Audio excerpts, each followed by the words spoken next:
Hello and welcome back to the channel. It's been a long time since I've done some recording, but we are back today. We are back for some Champions League action here at Villa Park. Let's go.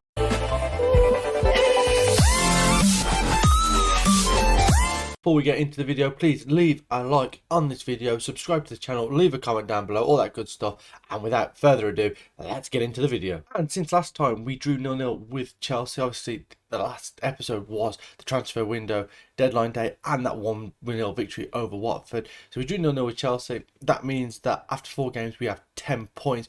And today it is 7:30. We start our Champions League journey. Obviously, as we got drawn against Barcelona, Borussia Dortmund and Zenit St. Petersburg, we go into today's game. And I don't know what to expect, if I'm completely honest. If we just look at what Barcelona have done, I mean, they haven't won the Champions League since 2015. La Liga, they last won in 2029, so they are falling away a little bit. If we just look now at their trophies, like I said, Champions League 2015, La Liga was 2029, so 5 years ago. Club World Cup was 2015. Europa League, they haven't won. Super Cup 2015. Copa del Rey was 2021. So they haven't won a trophy in 5 years, which must mean that we have a really good chance here of beating them, hopefully in both legs. I'm not sure where the first game is. First game's at home. We are a strong outfit at home. We know that from last season. We are a really, really good side. So let's hopefully get into it. I mean, our finances are in such good position now. 67 million in the bank. We have a bit of transfer budget left over that we're not going to use. We've got 80% of the transfer revenue available as well as a little bit of wage budget. So everything is looking rosy there. Let's make some money off the Champions League, and hopefully that can set us in good stead for next season. Hopefully we'll have a lot more money to spend and be able to bring in some more high quality players. And the team is pretty much what you'd expect it to be, with a few changes. Wadsworth is in goal. The back two are Suarez and Brunig. Small plays on the left. Alex plays on the right. Tulio sits in front of them in that defensive midfield role. Tunjo and Hudson Enrique are the central midfielders. Thomas Kozol on the left. Nikita Raj on the right. And Federico Pilla up front.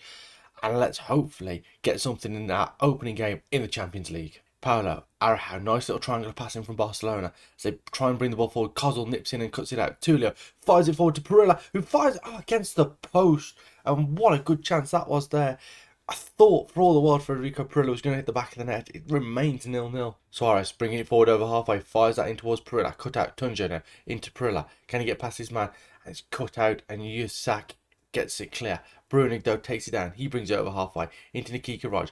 Nice little triangle there as Rod gets past his man, brought down, and that will be a penalty kick. There's no doubt that that was in the box there. Penalty is awarded, and who is going to step up? It should be Federico Perilla.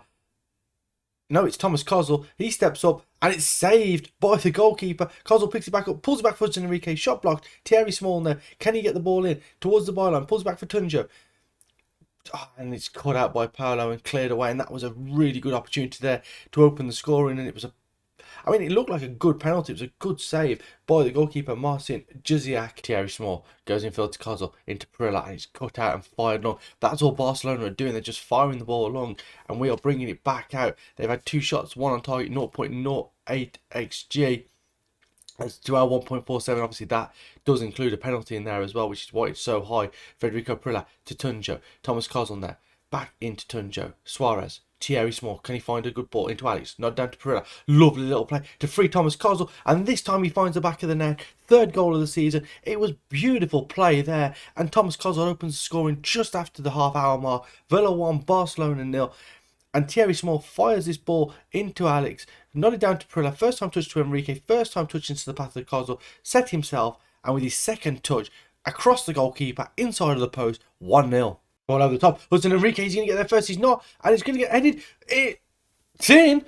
And that's not going to count because Hudson Enrique touched it, I don't think. And it's going to be checked.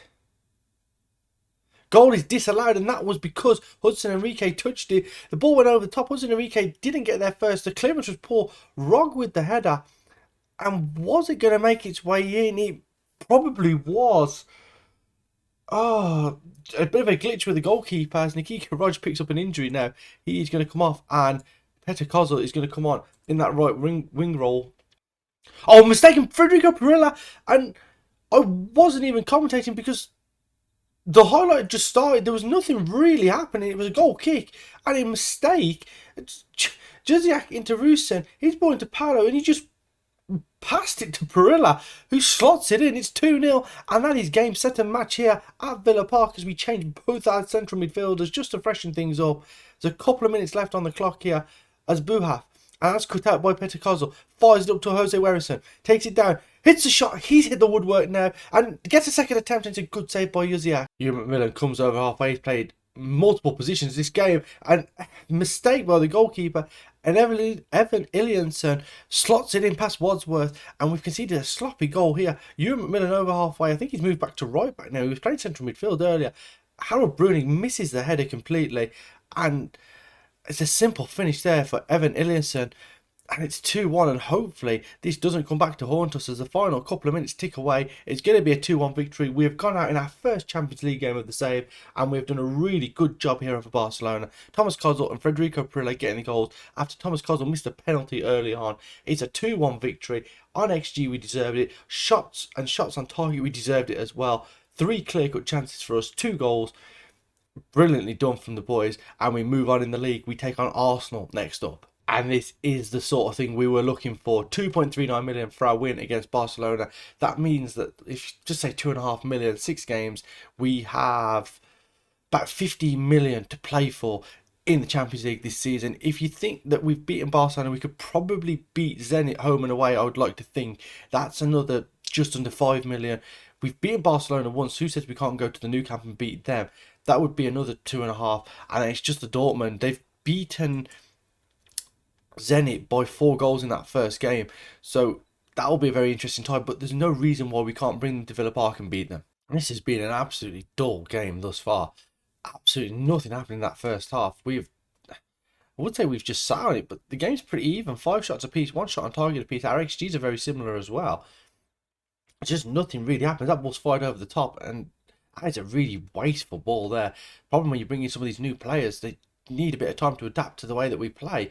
And we need to have more clinical balls than that. As that ball goes into Tariq Lamptey, he hits the shot and Wadsworth spills it, and it's gone out for a corner kick.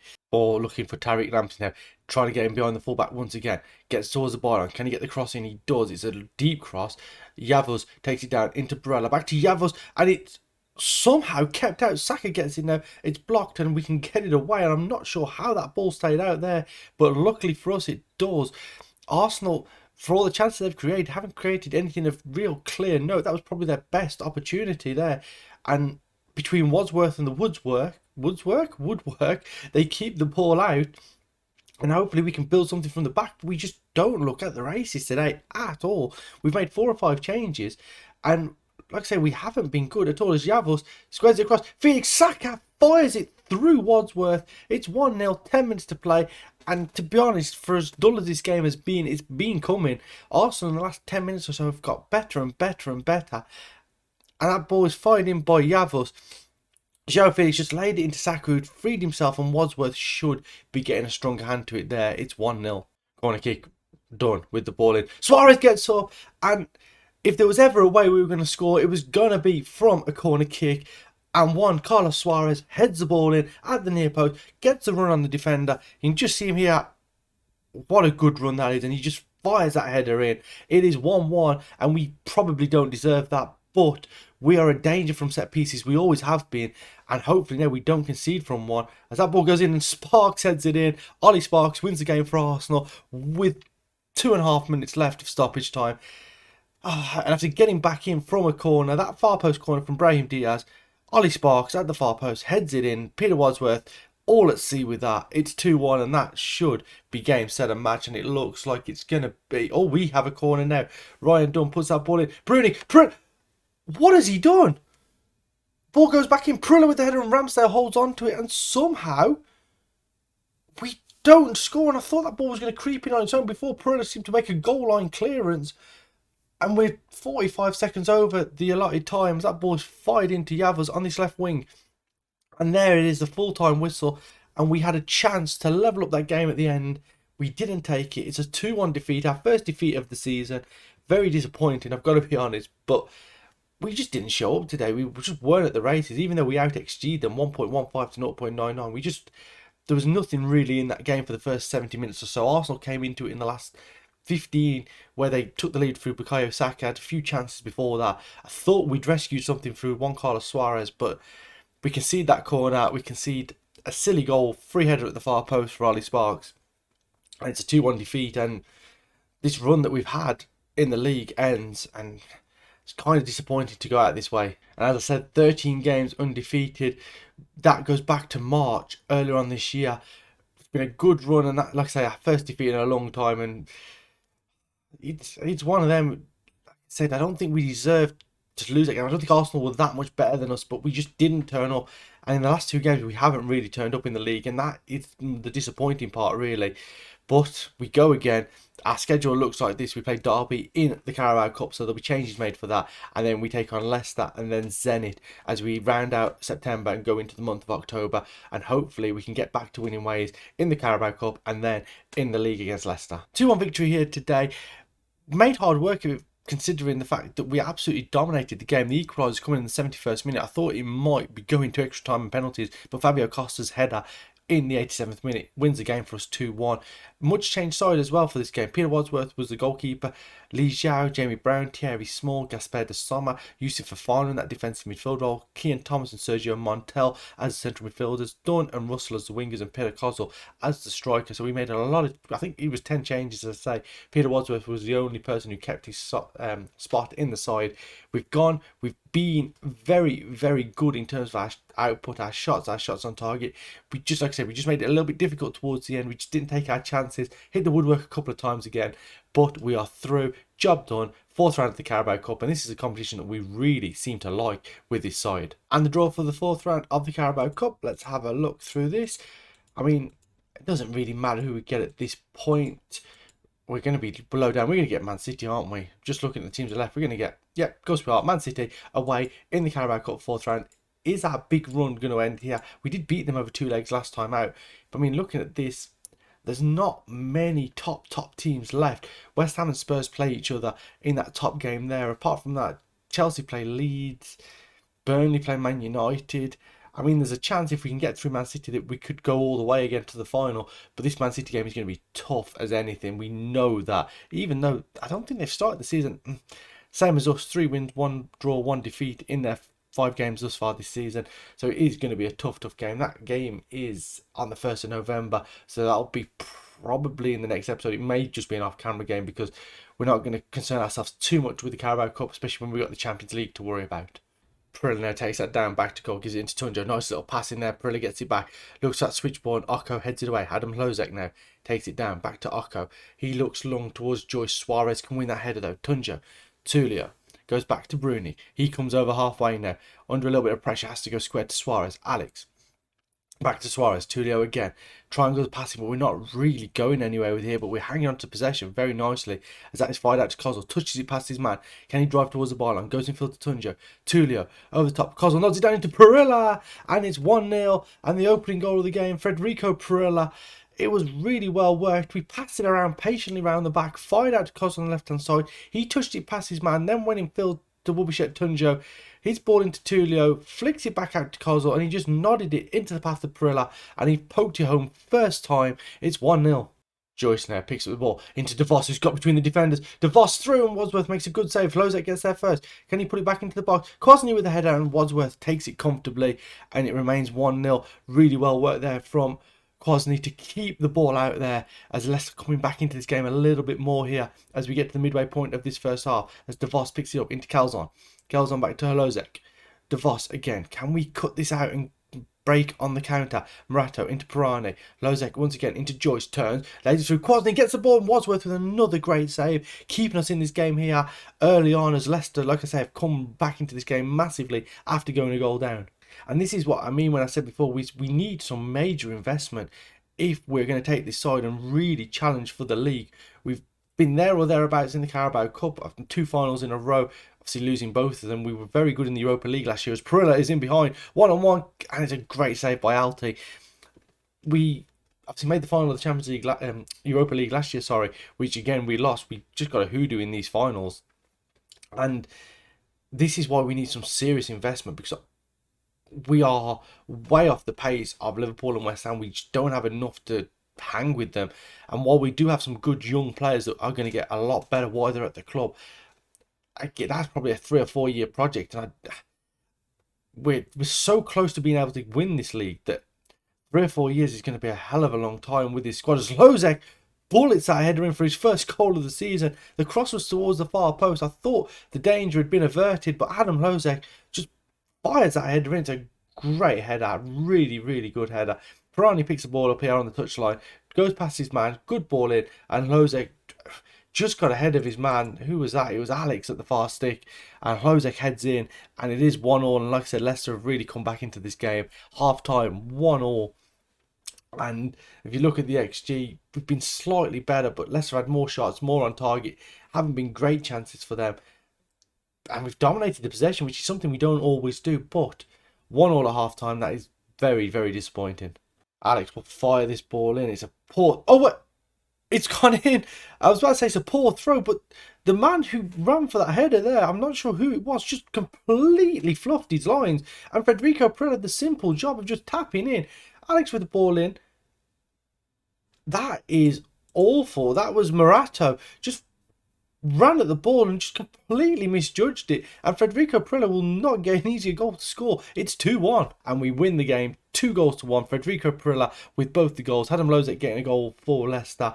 But it was a game where we were probably the better team. In the second half, Leicester just provided nothing, and we really did pull away with it in that second half. It's a 2-1 victory. We've returned to winning ways, and we'll finish this episode out with a game against Zenit St. Petersburg, and hopefully go 2 for 2 in the Champions League. So this is why you have more than one goalkeeper registered for your Champions League squad. We go into this away tie against Zenit with a greyed out goalkeeper. Blenkinsop is the goalkeeper for this game. Peter Wadsworth is out injured. He's out between 11 days and 3 weeks. Scott isn't registered. That is unfortunate. And yeah, let's see what we can do. Let's see if Brunig and Suarez can defend this goalkeeper, not give them many chances, and hopefully we can walk away here from Russia with a victory. So from Russia, we're in Amsterdam. Yeah, obviously. As Polino strikes that in there. Early goal. Villa 1, Zenit 0. Really well done, and I mean, it came from nothing there as Bellino just slots in at the near post. Ball comes in from the right hand side towards Bruni, chests it down, lays into path to Bellino, first time shot, and he just creeps it in at that near post. 1-0. Spango through for Trincao. Once again, 1-on-1 with the goalkeeper. He puts it into the net, and Francisco Trincao makes it 1-1. 10 minutes in, and you'd like to think that Peter Wadsworth would have done a better job of that there, but it is 1-1. Goalkeeper doesn't react, and that is what you get when you've got a greyed out goalkeeper. Our defence needs to do a better job of protecting him, really. Trincao just touches it wide of the goalkeeper, and it's 1-1. Hudson Enrique back to Alex.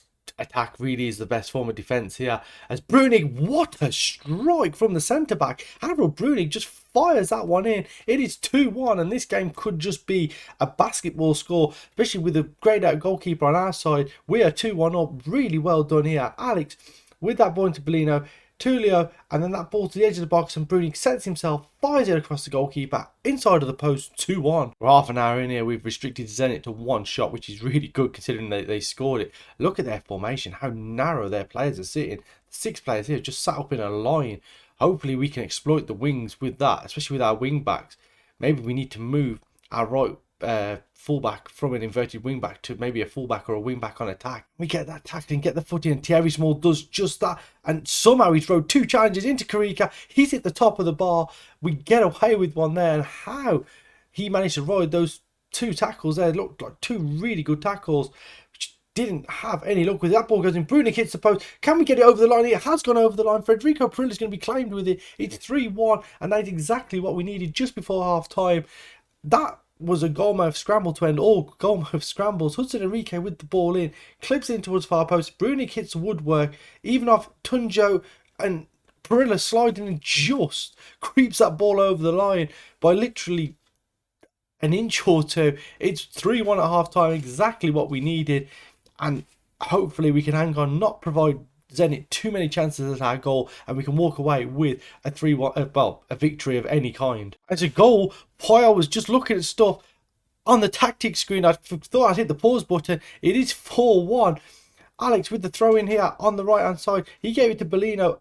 he then chipped it towards the far post, and Thomas Kozol, it was a really deep cross actually, did really well to collect it. The ball fires into Prilla, he fires home. It's 4-1. What I've been trying to do is put our wing backs both as complete wing backs on attack and move the inside forward to a winger on attack as well. Really try and exploit the space wide, try and create some overlaps, because Zenit have gone very, very narrow, as I said earlier, and we're going to try and exploit that as best we can. Let's see if I'm a tactical genius or just a complete mess when it comes to it, as Federico Prilla runs past the defender, fires it over the bar, and hopefully this means we can create some more chances. Like I said, Zenit's so narrow here. We're going to try and exploit that width and hopefully get some more goals. Kozol goes back to Thierry Small, gets that ball in. Hudson Enrique heads it wide, and this is exactly what we need to do, is get the ball into those wide areas, get the balls into the box. I mean, look at their centre backs, well, their full backs here, they're sat very narrow as well, and hopefully every time we can just create something down these wide spaces. As Kozol to Tulio, back to Small now. Nice little play here on this left hand side. There's a lot of space opened up on the right hand side there for the right full back. Hopefully we can get the ball out to him as Bruni back out to the left here, and Kozol to Small. Can he get past his man? Kozol receives it back. Tunjo. Again, so much space over on that far side if we find that switch ball. Kozol, once again, Thierry Small looks into Bellino from distance. Gives it into Hudson Enrique, who fires it in. It's 5-1. It was worked out here on the left-hand side, worked into the middle, and a great finish there. And it is 5-1, and we have come to life here in this second half. Really well done, well worked down this left hand side, ball into the middle, and Bellino, he puts into the path of Hudson Enrique, first time shot in off the post, and we have done a really good job here in Amsterdam. Zenit 1, Villa 5, and hopefully this can be job done as Pablo puts the ball in, Lovato heads it over, and that's what we need. Any chances they have, miss the target, don't cause our keeper too much hassle, and hopefully we can walk away here with a comfortable victory. Hudson Enrique now driving towards that byline, puts it across. Thomas Kozol arriving at the far post, one winger to the other. It is 6-1, and that is exactly what I wanted to do here with how narrow they are. As I keep saying, I can't stress enough, I'm pretty happy with myself here, what I've managed to achieve. I mean, we were already 3-1 up, but down that right hand side, fired across, Kozol arriving at the far post to just tap in 6-1. Again, I mean, we can see it in the 3D match engine here, how narrow all their players are. And as soon as we get the ball, fullbacks dropping out wide here to hopefully collect it. Suarez, and again, we look down this left-hand side. Are we going to use the right fullback at any point today? As Small looks like switch ball over, and he's headed by Fantuzzi to the goalkeeper Murillo. Disappointed there. Probably could have fired that ball out. And again, use that right fullback, because he has got acres of space around the halfway line. And we're just not using it. The flick on Karika's through, hits a shot, and it's a great save by the goalkeeper. Blenkinsop doing more than what's expected of him here, getting in the way of the shot. He's finally saved one. That ball comes in, headed away. Hudson Enrique can bring it forward now, and it's 2-on-2. Can he find the right ball, Hudson Enrique, as he bombs forward, forced a little bit out wide. Thierry Small, and we don't even get to see the cross. It's kind of disappointing. Bellino, that's cut out by Melnikov. To Fantuzzi, ball fired long, Karika into Tishbangu, header one, Thomas Kozol collects it, he'll head wide towards the byline, getting all the way down to the byline, crosses it in, mistaken, oh, it's cleared away, Tulio picks it back up, Thierry Small into Harold Bruning there, Suarez, are we going to use the right fullback this time? No, we're not. Hudson Enrique into Prilla. Prilla's through. Can he get the hat-trick? He does get the hat-trick. 7th goal of the season for Federico Prilla. 7-1. Really been a top performance here. I was slightly worried with the greyed out goalkeeper, but we have gone and we've attacked this game, and it's been a great performance. Federico Prilla gets his hat-trick. I mean, we've got the greyed out goalkeeper, and their goalkeeper's doing stuff like that. Really well done, though. Great finish. There's a hint of offside, maybe? No, perfectly timed run there from Federico Prilla. Such a good player. Like I say, he's hit his form in the last couple of years. There was a message come through that Bayern were going to offer 39 million for him. There is no way this guy's going for less than 40. There's no way this guy's going for less than 60. As it looks as if we are going to run out 7-1 victors here. And it is 2 for 2 in the Champions League. And that is absolutely what the doctor ordered has done. Heads that ball wide there. Probably should have hit the target. And that is the end of the game. It's a 7-1 victory. Absolutely dominated. They had 2 shots on target. They scored one of them. What more can you say? Isaac Blenkinsop, I mean, did okay. He got a 7 rating for a grade out goalkeeper. What can you say about that? That is absolutely fantastic. Well done, lads. That was a good win for us. And we're going to have a quick look at how Borussia Dortmund and Barcelona got on. Let's see. Barcelona beat Borussia Dortmund 1-0, an Ansu Fati penalty. Wow, okay, this makes things very, very interesting now, because we could easily go and beat Dortmund. We play them back to back in the next games, and it is massive because if we beat them even in one of the games, we've pretty much secured our place for the Europa League. If we were to finish third, I don't see Zenit scoring 6 points against anyone here, not after the performance they've just shown against us. But if we can get to 9 points, we really could be in a position to have qualified for the next stage of the Champions League.